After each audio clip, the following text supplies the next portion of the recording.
Buenas tardes, bienvenidos a un nuevo webinar que desde Loanbook impartimos para todas las pymes interesadas en mejorar aspectos de su gestión financiera. En esta ocasión hablaremos de uno de los impuestos que como empresa debemos afrontar, que es el impuesto sobre sociedades, y comentaremos las novedades más relevantes de la última reforma de este impuesto. Antes de empezar, indicaros que podéis descargar nuestro díptico para pymes, que encontraréis a la derecha en la pestaña Documentos. Recordad también que al final de la presentación abriremos un turno de preguntas, pero si queréis anticiparnos vuestras dudas, podéis ya ir dirigiendo esas preguntas por escrito en la pestaña llamada Questions o Preguntas, según la versión en inglés o español que tengáis, y al final de la presentación intentaremos responderlas todas. En este seminario online, por eso, tratándose de impuestos, os agradeceré que las preguntas sean lo más genéricas posible, evitando casuísticas muy particulares que serán difíciles de responder en este contexto de un webinar. Bien, pues empezamos con el webinar. ¿Qué veremos en este seminario? En primer lugar, repasaremos brevemente cuáles son las principales obligaciones tributarias de cualquier empresa y cómo se reparten dichas obligaciones en el calendario anual. Seguidamente, abordaremos el impuesto sobre sociedades, cómo funciona y cuáles son sus características principales, y repasaremos algunas novedades que la última reforma fiscal ha traído para los ejercicios 2015 y 2016. Y finalmente presentaremos el crowdlending como una forma efectiva de gestionar nuestras necesidades de tesorería derivadas del pago de impuestos, y en esta ocasión analizaremos la agilidad en la obtención de financiación mediante el crowdlending de Loanbook. En el modelo tributario español, en general en el de todas las economías avanzadas, las empresas constituyen unos agentes clave a la hora de recaudar los impuestos. La administración pública, en definitiva, confía en que las empresas le harán una parte importante del trabajo recaudatorio e impone esta carga administrativa y recaudadora a las empresas. Así pues, la empresa está obligada a presentar y pagar diversos impuestos y cumplir con una gran cantidad de normas tributarias. La empresa tiene, podríamos decir, que 4 grandes obligaciones de cara a la administración pública en materia impositiva. En primer lugar, liquidar el IVA, esto es, hacer las declaraciones trimestrales o mensuales, según sea el caso, de IVA soportado y repercutido y satisfacer la diferencia como normalmente es el caso. En segundo lugar, retener el impuesto de la renta de las personas físicas, el IRPF, en los pagos que se efectúan a todo tipo de personas físicas, sean empleados o profesionales, y liquidar periódicamente este IRPF que se ha ido reteniendo. En tercer lugar, pagar las cotizaciones a la Seguridad Social, tanto la parte que corresponde a la empresa como la que corresponde a cada trabajador. Y por último, satisfacer los pagos correspondientes al impuesto sobre sociedades.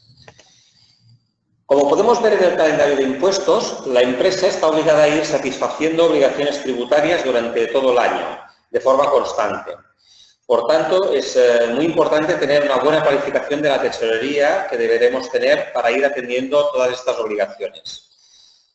No debemos olvidar que el retraso en el pago de estas obligaciones acarrea normalmente un coste muy alto en penalizaciones, así como una reclamación por vía ejecutiva que es muy rápida. Por término medio, en menos de 2 meses se procede al embargo de nuestras cuentas y activos. Por tanto, está claro que la buena gestión de los impuestos y de las salidas de caja que conllevan debe ser una prioridad para nuestra empresa. Como ya sabemos, las cotizaciones a la Seguridad Social, que he marcado en color naranja, se deben satisfacer el último día hábil de cada mes. En cuanto al IVA, que he marcado en color verde, dependiendo de la empresa, se liquida de forma trimestral, que es el caso general para empresas pequeñas, o de forma mensual, para las empresas de mayor facturación o aquellas que expresamente lo soliciten. Aquí hemos puesto el caso general para pymes, que son los pagos trimestrales que ocurren en enero, abril, julio y octubre. Por lo que respecta a los pagos de las retenciones de IRPF, que he marcado en color azul, tienen lugar también de forma trimestral los mismos meses que el IVA. Y por último, el impuesto sobre sociedades, que he marcado en color rojo, que se presenta habitualmente el 25 de julio si la empresa cierra su ejercicio a final de año, pero que tiene también otros pagos parciales en abril, en octubre y en diciembre. Abordamos ahora con más detalle el impuesto sobre sociedades. Este impuesto, como ya sabéis, grava la renta de las empresas, por tanto, nos grava nuestros beneficios. ¿Cómo funciona? Para determinar cuáles son estos beneficios desde un punto de vista fiscal, se parte del resultado contable que la empresa tiene y luego se realizan ajustes de acuerdo con los criterios que la ley del impuesto de sociedades marca. Por tanto, el primer paso para calcular este impuesto es tener el cierre contable. La normativa actual que regula el impuesto sobre sociedades es la Ley 27/2014 y el reglamento que desarrolla dicha ley. Por tanto, es una ley reciente que modifica determinados aspectos de la ley que hubo vigente hasta el año pasado, como veremos a continuación. Una de las características singulares de este impuesto es que su momento de presentación y de pago es variable según cada empresa. El criterio fundamental es que el impuesto sobre sociedades se debe presentar dentro de los 25 días naturales siguientes a los 6 meses posteriores a la conclusión del periodo impositivo. Por tanto, lo que marca este momento es la conclusión del periodo impositivo, es decir, cuando hacemos el cierre contable. Como cada empresa puede decidir cuándo es su ejercicio contable, también está decidiendo directamente cuándo debe presentar el impuesto sobre sociedades. Habitualmente, las empresas eligen un periodo contable igual al año natural, esto es, finalizando el 31 de diciembre. Si este es el caso, los 6 meses posteriores al cierre corresponden al 30 de junio y, por lo tanto, debe presentarse el impuesto dentro de los 25 días naturales siguientes a ese 30 de junio. Por lo tanto, es el 25 de julio, que además de ser Santiago, también es un día que ha unido tradicionalmente a la presentación del impuesto sobre sociedades para la mayoría de las empresas españolas. Intentaremos ahora hacer un breve repaso de novedades que incluye la nueva ley del impuesto sobre sociedades. Tenemos, por ejemplo, que esta ley por primera vez define lo que se considera una sociedad patrimonial. Se venían nombrando en el lenguaje común como sociedades patrimoniales todas aquellas sociedades que son meras tenedoras de activos inmobiliarios o financieros, pero ahora se define este concepto de sociedad patrimonial, se define de forma legal, de esta forma. Las sociedades patrimoniales son aquellas en las que más del 50% de su activo son valores o bienes no afectos a la actividad económica. Otra modificación es que se simplifican las tablas de amortización. Antes teníamos diversas tablas de amortización según la actividad empresarial y ahora ya pues solo hay una tabla. Se introduce también, libertad de amortización para activos de escaso valor. Aquí, por tanto, podremos beneficiarnos aplicando una amortización acelerada si nos conviene a activos que no representen un valor relevante. Por el contrario, la cuarta línea, la ley se pone severa en las pérdidas en las que podamos incurrir por deterioro en nuestro inmovilizado material, en nuestro inmovilizado intangible, en las inversiones inmobiliarias o en los valores representativos de deuda. Aquí no permite que nos deduzcamos estos deterioros, por tanto, es uno de los ajustes que deberemos practicar respecto a nuestra contabilidad si es que habíamos contabilizado dichos deterioros. Otro control que Hacienda quiere hacer es con respecto a las atenciones sobre clientes y proveedores. Aquí limita su deducibilidad al 1% de nuestra cifra de facturación. Cuidado aquí, por tanto, porque en según qué sectores esto hay que tenerlo muy en cuenta, ya que la práctica común de atenciones a nuestros clientes y proveedores, invitar a comidas, regalos en determinados casos u ocasiones, como navidades, cumpleaños, convenciones de clientes, etcétera, puede hacernos exceder de este límite del 1% de nuestras ventas. Un par de novedades positivas y que en unas cuantas transparencias abordaremos con más detalle está en dos conceptos que nos pueden reducir nuestra base imponible. Es lo que la ley llama reserva de capitalización y la reserva de nivelación. Importantes novedades también en cuanto al tipo de gravamen. Pasamos del tipo general del 30% a un tipo del 28% para el ejercicio 2015 esto es el que debemos presentar la mayoría de empresas este próximo mes de julio, y un 25% para el ejercicio 2016. También hay una ligera variación a la baja en cuanto a los porcentajes de retención o ingreso a cuenta general. Es el 20% para el periodo impositivo 2015 y del 19% para 2016. Como empresarios en general nos debemos felicitar por esta bajada en el tipo de gravamen en general, pero cuidado porque, como hemos visto, hay algunos conceptos en los que Hacienda no nos va a permitir deducciones en determinados gastos, por lo que no queda tan claro que el impacto de la carga impositiva sobre nuestra empresa esté realmente aminorando. Pasaremos ahora al capítulo de los incentivos fiscales, que son aquellas actividades que por razones estratégicas el Gobierno quiere incentivar o reconocer y que nos pueden permitir reducir algo nuestra carga fiscal. Existen 4 actividades que comportan incentivos fiscales. En primer lugar, las actividades de investigación, desarrollo e innovación, es el famoso I+D+I. En segundo lugar, la inversión en producciones cinematográficas, series audiovisuales y espectáculos en vivo. Tercero, muy importante, el incentivo por creación de empleo en general. Y cuarto, un incentivo adicional por creación de empleo para trabajadores con discapacidad.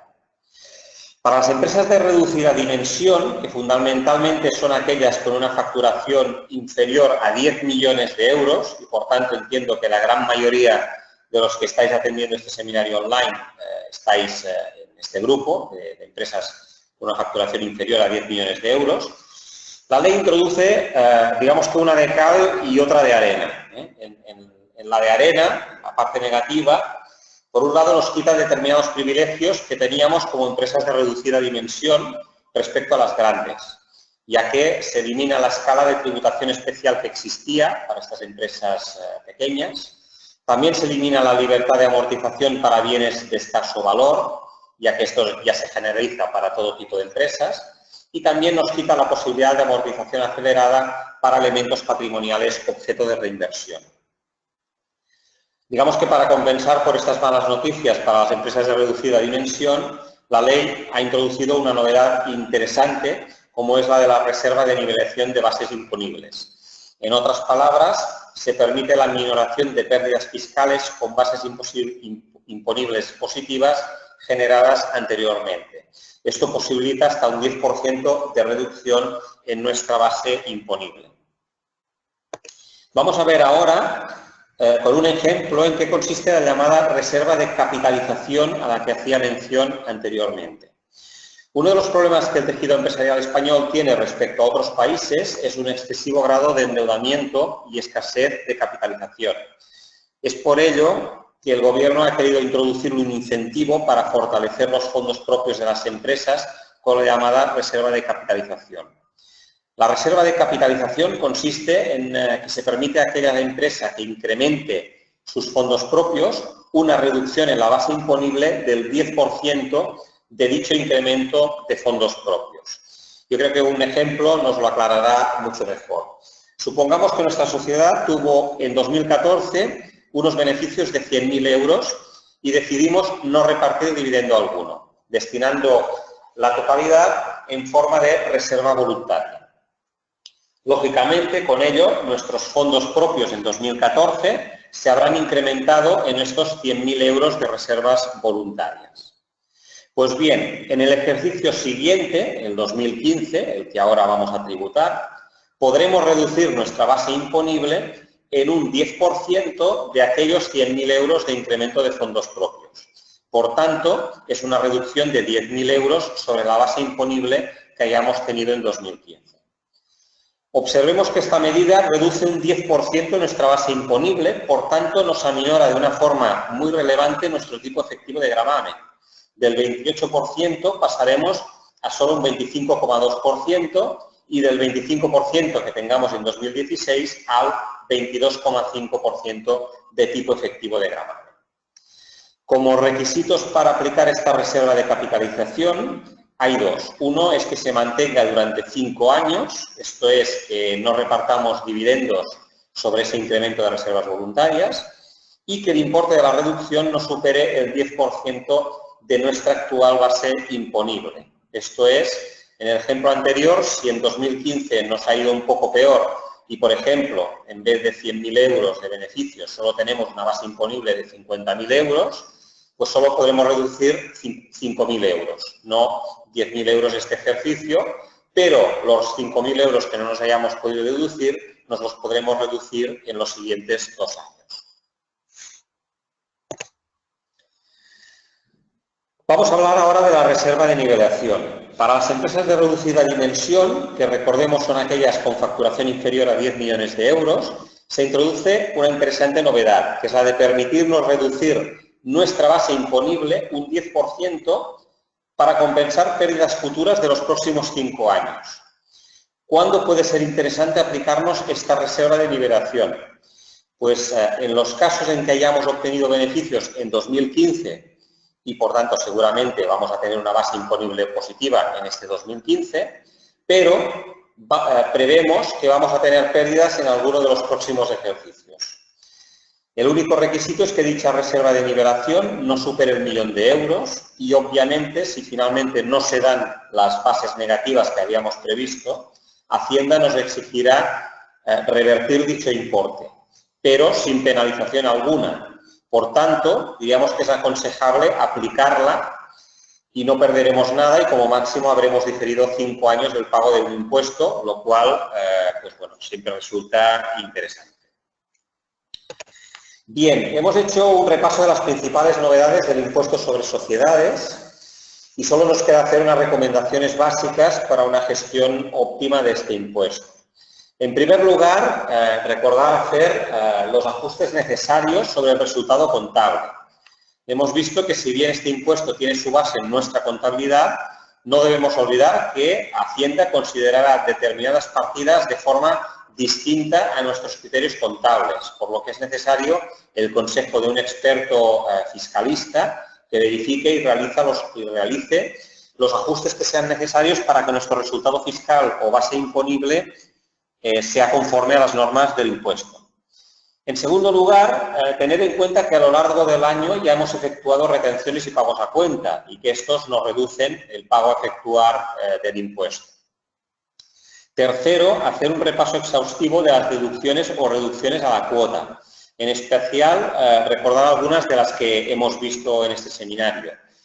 Recordar si tenemos actividades de I+D+I. Recordar si hemos contratado personal. También, lógicamente, si hemos aumentado fondos propios por la reserva de capitalización que hemos comentado. O si tendremos pérdidas en el futuro o tuvimos pérdidas en el pasado para que podamos implantar la reserva de nivelación. En último lugar, hay que tener en cuenta el calendario y que podamos disponer de la liquidez suficiente para afrontar el pago de este impuesto.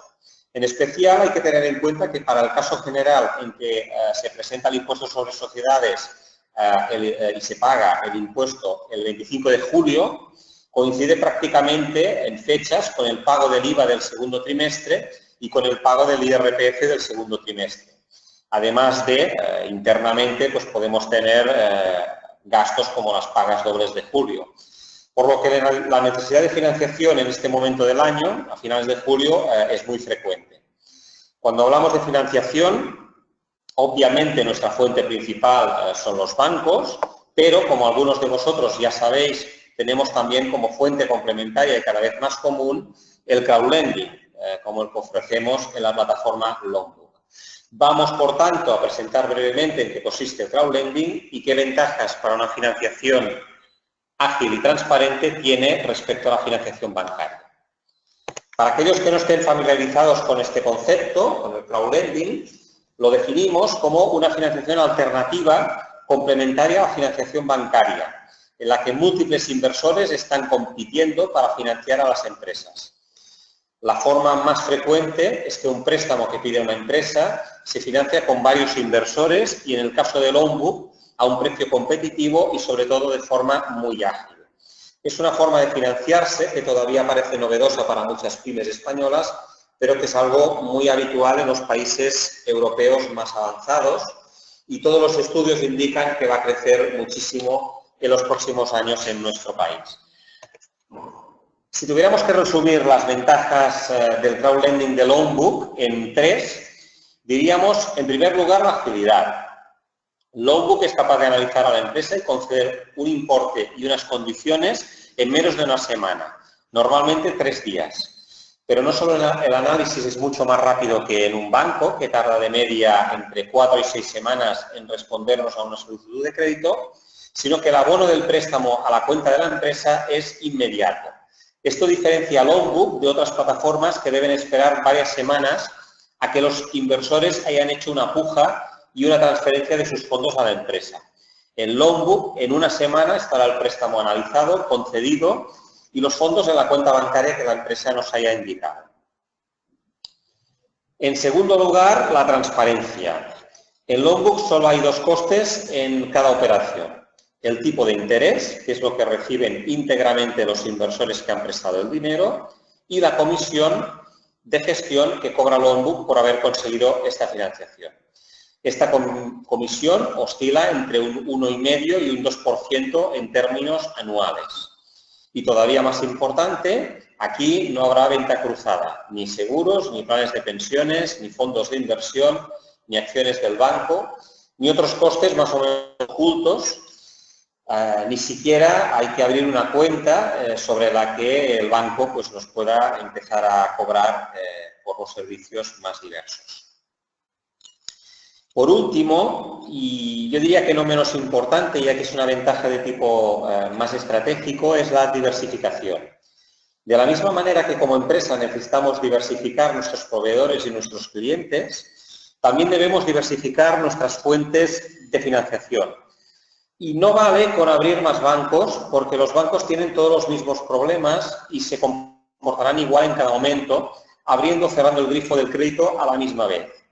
Por ello, junto a los bancos, hay que disponer de fuentes de financiación complementarias como pueden ser las plataformas de crowdlending. En esto ha incidido especialmente la Unión Europea, que es la que ha presionado más al gobierno español para que fomentara alternativas de financiación como el crowdlending, que, como hemos comentado, ya funciona muy bien en países avanzados como Reino Unido, Holanda o Alemania. Como en cada webinar, profundizamos un poco más en alguna de las 3 ventajas principales del crowdlending de Loanbook y en esta ocasión, aprovechando que hemos hablado de impuestos, trataremos la agilidad, ya que muchas veces cuando afrontamos impuestos y obligaciones tributarias nos es muy necesario tener recursos de financiación ágiles que nos permitan salir de un apuro imprevisto y evitar penalizaciones por no pagar puntualmente. Como hemos dicho antes, aunque el periodo de análisis y concesión de una operación no es exacto, se sitúa en general alrededor de los 3 días. Puede ser 1 o 2 días más, o sea, un total de 5 días si hay cierta complejidad de los estados financieros, o bien si la empresa pertenece a un grupo de sociedades que deben analizarse en conjunto para tener un análisis correcto. Pero con toda la documentación necesaria, el análisis, como hemos dicho, no va más allá de los 5 días hábiles y en muchos casos se puede acortar a solamente 2 días.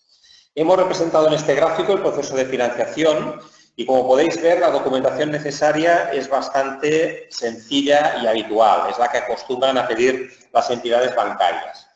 Los estados financieros de 2013 y 2014, que son el impuesto sobre sociedades y auditorías si hacéis, los estados financieros cerrados de 2015, que todavía consideramos provisionales hasta que no presenten el impuesto sobre sociedades, y conforme avanzamos en 2016, los últimos estados financieros de que dispongáis.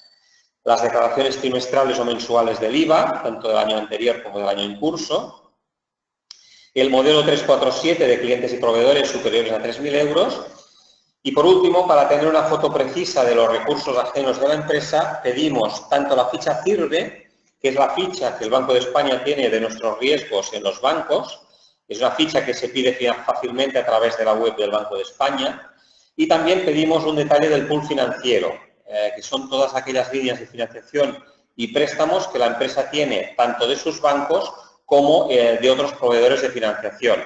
Por ejemplo, financiación pública, préstamos en ISA, préstamos del CDEPI o préstamos que tengáis en plataformas de crowdlending.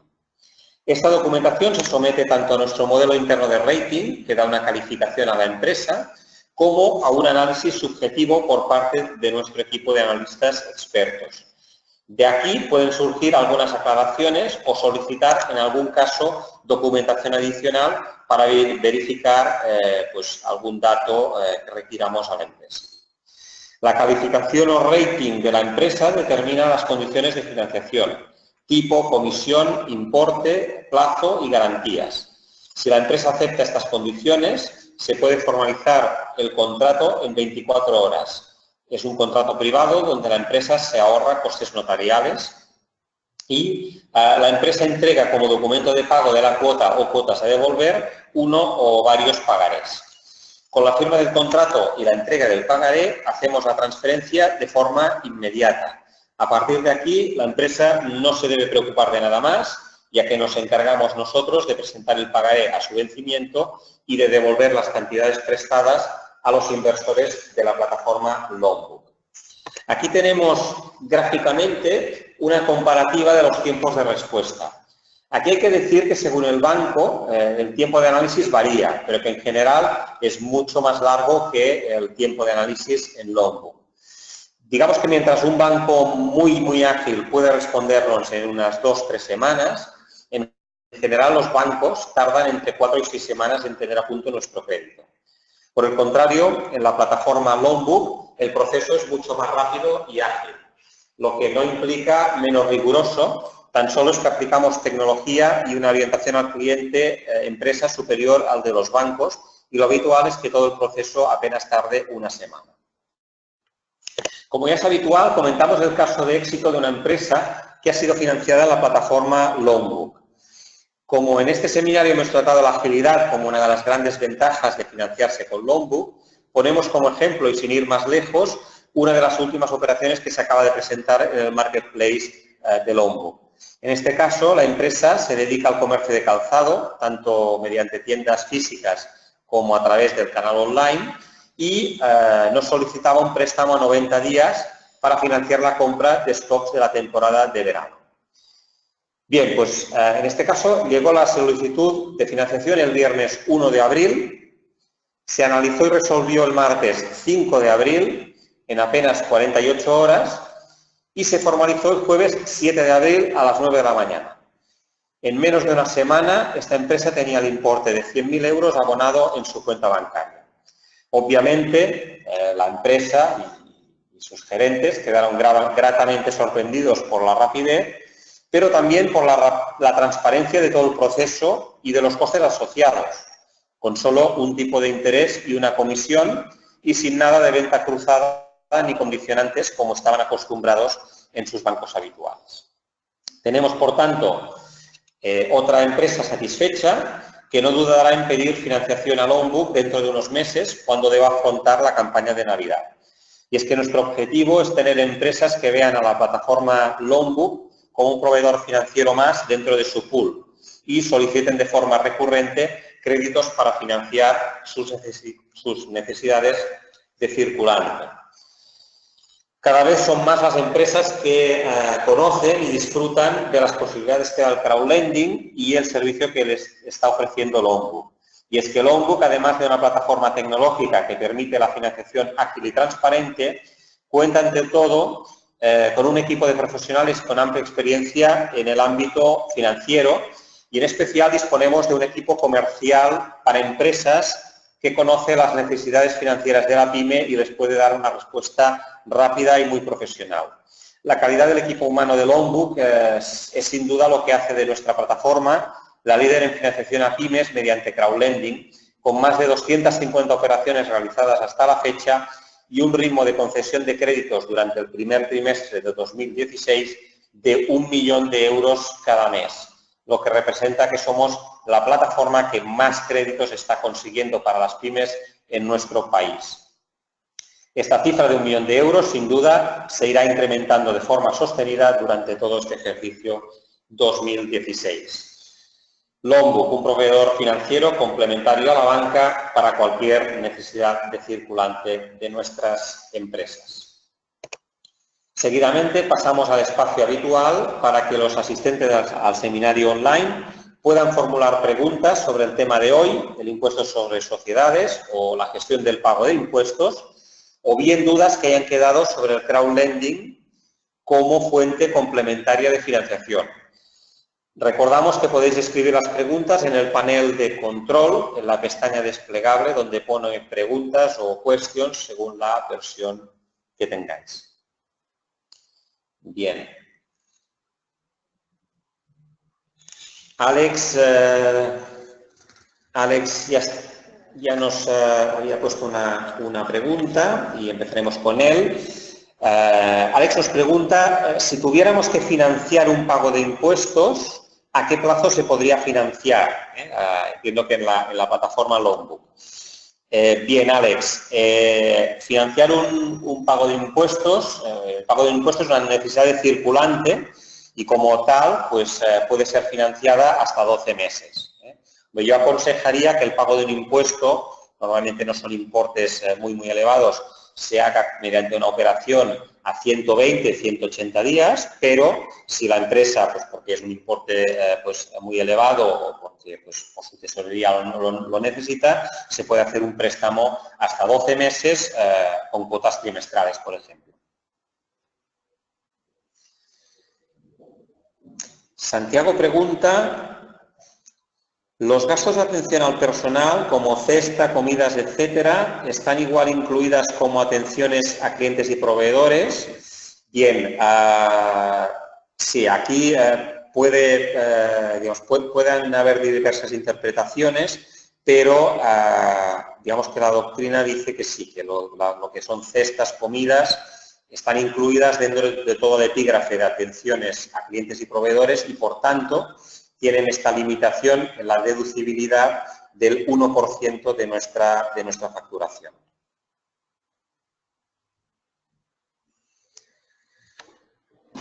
Vamos a ver si hay más preguntas.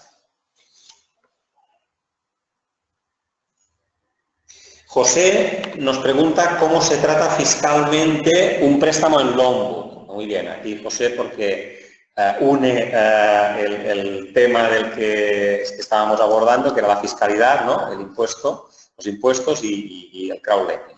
Pues, ¿cómo se trata fiscalmente un préstamo en Logbook? Bien, pues la verdad es que es simple, porque tiene el mismo tratamiento que un préstamo bancario. Aquí, bien, está claro que como préstamo pues habrá que pagar unos intereses.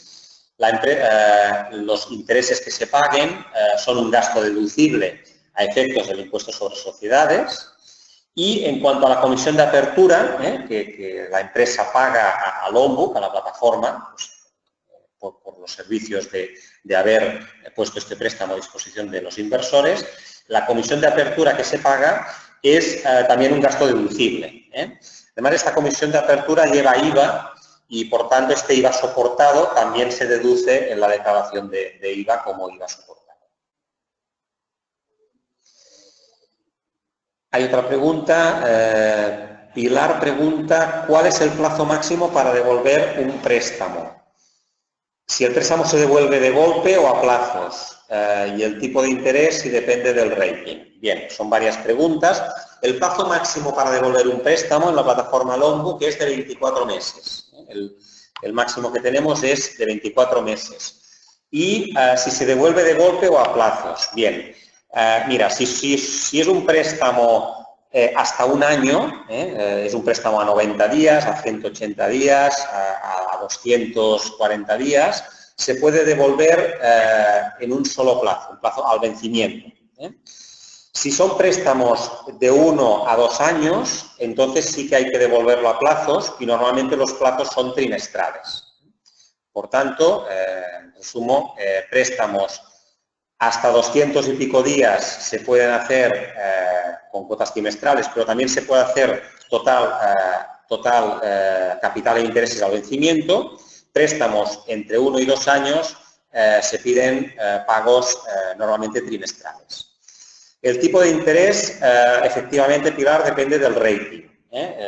Nosotros calculamos un rating en base pues, a lo que nos da nuestro modelo y en base también da una calificación, un rating, y este rating es el que determina el tipo de interés.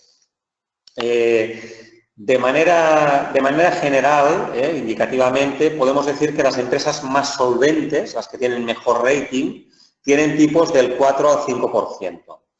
Empresas de una solvencia media, la mayoría de empresas que hay en el marketplace de Lombok se sitúan con tipos en torno al 6%, y empresas con un riesgo ligeramente más alto se están financiando pues, a un 8, máximo un 9%.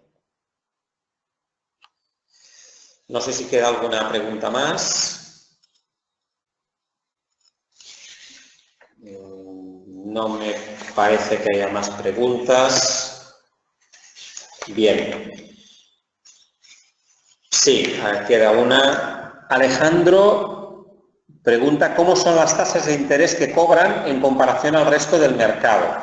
Pregunta interesante porque las tasas de interés a veces pueden parecer en algunas empresas más altas que la de la banca. La de la banca actualmente está especialmente agresiva, pero está especialmente agresiva solo en cuanto a tipo de interés. En cuanto a tipo de interés, pues pueden ofrecer tipos del 2, 3%, 4%, y en el caso de la plataforma Lombok, pues pueden ser 1 o 2% superior al tipo bancario. Pero aquí es importante recalcar que no hay que quedarse solo en el tipo de interés, hay que también calcular todos los costes asociados a una línea de crédito o a un préstamo bancario.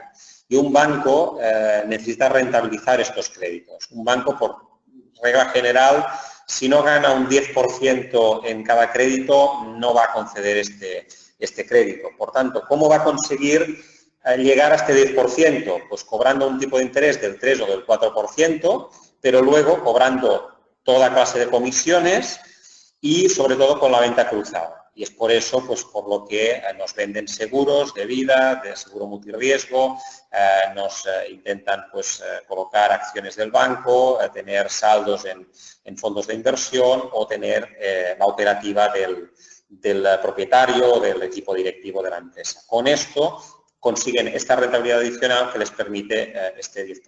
Es muy importante, por tanto, tener claro cuál es nuestro coste real de financiación. Y cuando hablamos de coste real de financiación y coste global, financiarse en una plataforma como Lombok sale más a cuenta, sale más barato que financiarse en un banco.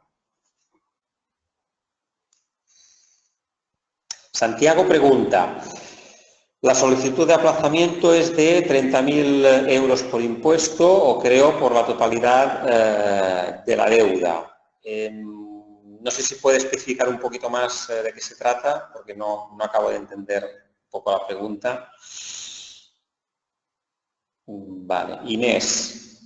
Vale, Inés pregunta, somos una empresa que audita sus balances. ¿Qué debemos presentar, la auditoría o el impuesto sobre sociedades? Buena pregunta. Debéis presentar las dos cosas. Debéis presentar los dos documentos. El impuesto sobre sociedades se pide a todas las empresas, pero si la empresa presenta auditoría, también pedimos la auditoría porque la auditoría pues, incluye una serie de información que no incluye el impuesto sobre sociedades. Por lo tanto, te vamos a pedir los dos documentos.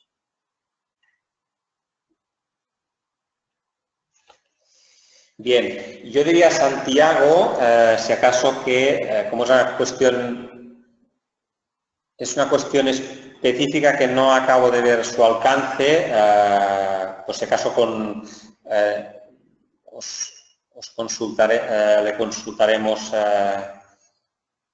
lo consultaremos posteriormente con él y le responderemos en privado porque no acabo de ver el aplazamiento.